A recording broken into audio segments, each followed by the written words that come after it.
actually encompasses all three laws. So we're gonna go over some of the practice problems that we didn't get to in class that were requested. So number 12, we have a boat using a winch to pull up a sunken treasure. There's an upward force of 4,000 newtons. Okay, so that's an upward force. So a winch has like, a rope. So that's going to be a tension force. So the mass of the treasure we're also given is 200 kilograms, and the water exerts a force of 1,500 newtons on the treasure, resisting the force exerted by the winch. Okay, and the boat is directly above the treasure. Okay, so we have our boat. Okay, and then we have our winch coming down, and here is, that's not a very straight line. If the rope is in tension, we're going to have a straight line. So let's go ahead and draw that a little straighter. Here's our sunken treasure, just on the ocean floor, we'll say. Okay, so we have a force of tension upward by the winch. Okay, and that tension force is 4,000 newtons. We also have a gravity force acting on this, force of gravity, due to the fact that it has mass, right? So 200 times 9.8. Okay, and we also have a force of the water kind of resisting the force exerted by the winch. Okay, so let's call this force water, and we know that that equals 1,500 newtons. And because it says it resists the force exerted by the winch, we know that it is going to be pointed downward, opposite of that tension force of the winch. Okay, one thing I've noticed, my tension force arrow, I need to draw that probably a little longer. Because if the treasure is going to be accelerating upward, and by looking at these numbers, I know that 4,000 is going to be a little longer. So let's draw that longer. Remember, the length of our arrows kind of indicates the magnitude of those forces. Okay, so if I erase the boat in the background and the rope, that ends up being my free body diagram for part A that I am asked to draw. Okay, part B, I need to calculate the acceleration of the treasure. Okay, well, I'm going to make the assumption that if they're pulling this treasure up from the bottom of the ocean, that when I calculate it, that acceleration will be positive in the upward direction. Okay, so let's call this direction also my positive direction. Remember, I use this little weird plus sign arrow to show that upward is my positive direction. So Newton's second law states the sum of the forces equals mass times acceleration. In this case, we just have forces in the y direction. So the sum of the forces in the y are going to equal the mass of the treasure, okay, times its acceleration. Okay, so we only have one object, so let's just have m for the mass of the treasure, and that acceleration is going to be in the y direction.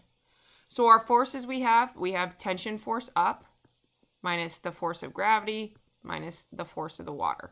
And that's going to equal the mass of the treasure times that acceleration that we're trying to find.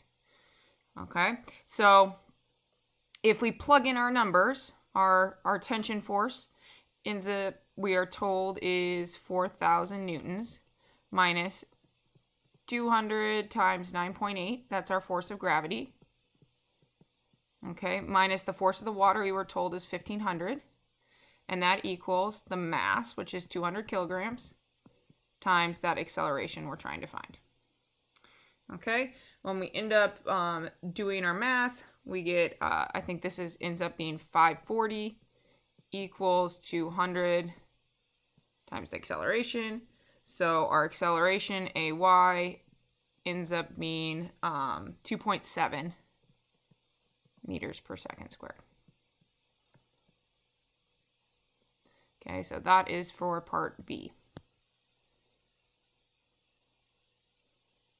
Okay, part C is just using this acceleration that we've calculated and recalling what we learned last unit to write an equation for the velocity of the treasure as a function of time during its ascent to the surface. And we're going to assume that this acceleration we solve for here, that it's constant.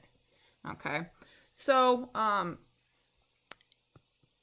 we know that that V equals V naught plus AT. Okay, so I mean, we could assume that it started from rest, and our equation for the velocity would equal 2.7 times t.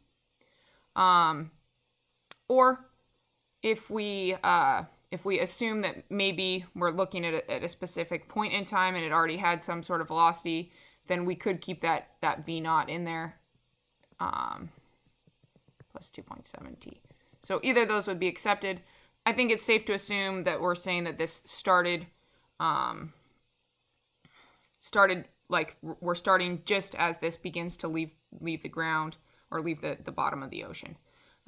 So I think this is probably the better equation, but this one's also acceptable as well. Okay, the next problem I'm going to go over is number 14. So here we have two abbots, or an abbot and a novice, dealing with a pulley, basically. So we have over here a drawing of what's going on. We have an abbot and a novice. The novice begins on the ground. The abbot begins on a platform 2.5 meters up, and he steps off the platform. Okay, so we're going to draw a free body diagram just at that moment that he steps off the platform. And we want to draw a free body diagram for each of these people, the abbot and the novice. Okay, if we read on, we see that the weight of the abbot is more than the weight of the novice. So we know that when the abbot steps off, he's going to be accelerating downward. Okay, that moment he steps off, he will start accelerating downward, and the novice will accelerate upward. Okay, so I'm going to do like we did in the Atwood machine problem, where we set the positive direction to be downward for the abbot and upward for the novice. And you don't have to do this. It's kind of just what I like to do, is make the way that it's accelerating the positive direction. Okay, so for our abbot, we have the force of tension. So our tension force is up. Okay, and the downward force acting on him is going to be the force of gravity of this abbot. For our novice, the tension force again is up. Okay, I forgot an A over here. And the force of gravity is down again. Okay. So that's actually all I need to do for part A. Okay, so this is part A. Okay, part B, apply Newton's second law to express the acceleration of the system in terms of the weights of the abbot, the novice, and fundamental constants. Okay, so we have the sum of the forces on the abbot equals mass of the abbot times the acceleration. And we know going into this problem, this is a pulley situation where it's one system, so the acceleration of the abbot equals the acceleration of the novice, which we're just going to call A for the acceleration of the system. Okay, and I might have to move this over a little bit. Okay, we also have a Newton's second law that we can set out for the novice. So the sum of the forces on the novice equal the mass of the novice times that acceleration of the system. Okay, but we're not done. We want to express this in terms of the weights of the abbot, the novice, and in fundamental constants. Okay, so here we have, well, we said that the abbot is going to be accelerating downward, and our positive direction over there is downward. So the force of gravity acting on the abbot, that's going to be his weight, right? So we have that as positive minus the tension force is going to equal the mass of the abbot times the acceleration of the system. Okay, for our novice, our tension is positive, and the force of gravity acting on that novice is going to be in the negative direction. So that equals the mass of the novice times A. Now we have the tension force, which when we're reading this question, we want the weights of the Abbott and fundamental constants. So really in here we don't want the tension force. So if we were to rearrange one of these for tension and plug it in, like over here, we can say tension equals mass of the novice times A plus F times or the weight of the novice. Okay, so the FGN is just the weight of that novice. Okay, and then we can take that and we can plug this in to our other equation for T. Okay, so we have FGA minus, we got to keep this in parentheses, mass of the novice times A plus force of gravity on the novice equals, I'm going to have to go sideways here a little bit, mass of the Abbott times the acceleration of the system. Okay. So I'm almost there. We have for the weight of the Abbott minus FGN. So I've just distributed that negative sign in there.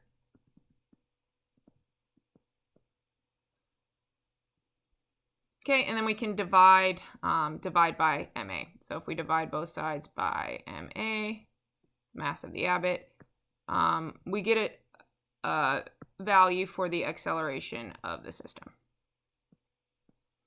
Okay. However, you'll notice that we just have we have a couple masses in there, which oops. No, you guys, we have to combine our like terms first. Okay, so scratch that. Right? We have two A's. I realized we have two A's in here. Okay, so now we want to FGA, we want to add this term here to the other side so we can combine both our terms that have the acceleration. Okay, so minus FGN equals mass of the Abbott times acceleration plus mass of the novice times acceleration, and then we factor out an A over here.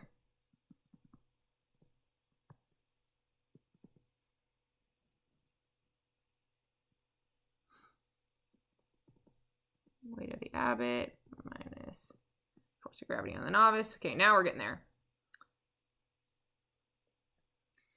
Okay, so now we divide both sides. GA minus FGN divided by mass of the Abbott plus mass of the novice. And that's going to equal our acceleration. Okay, we know the force of gravity on the Abbott is going to equal the mass of the Abbott times little g. So if we wanted to, we could replace these masses so that we're just dealing with the weight and g. So if we wanted to, we could substitute that in for mass of the Abbott, and then for the mass of the novice, we substitute in the weight divided by g. Okay, and that gives us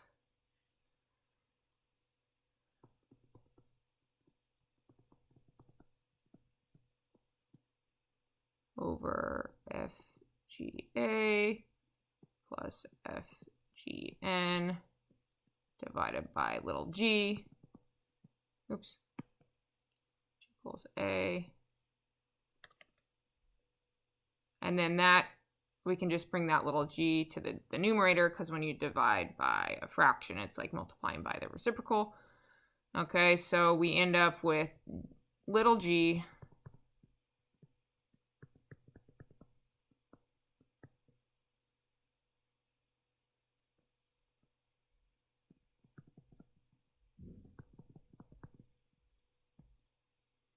okay, for part B.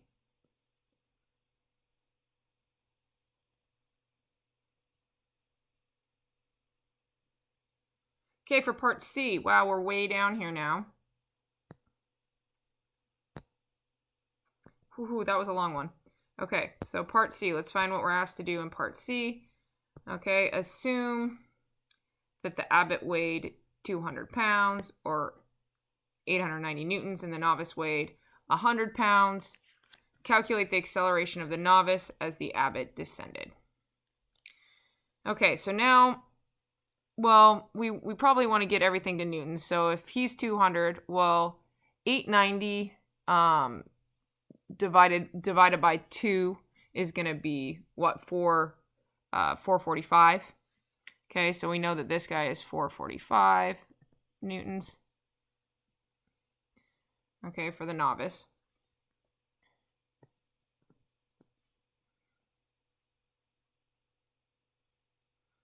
Okay, and now, so let's look down here at our equation.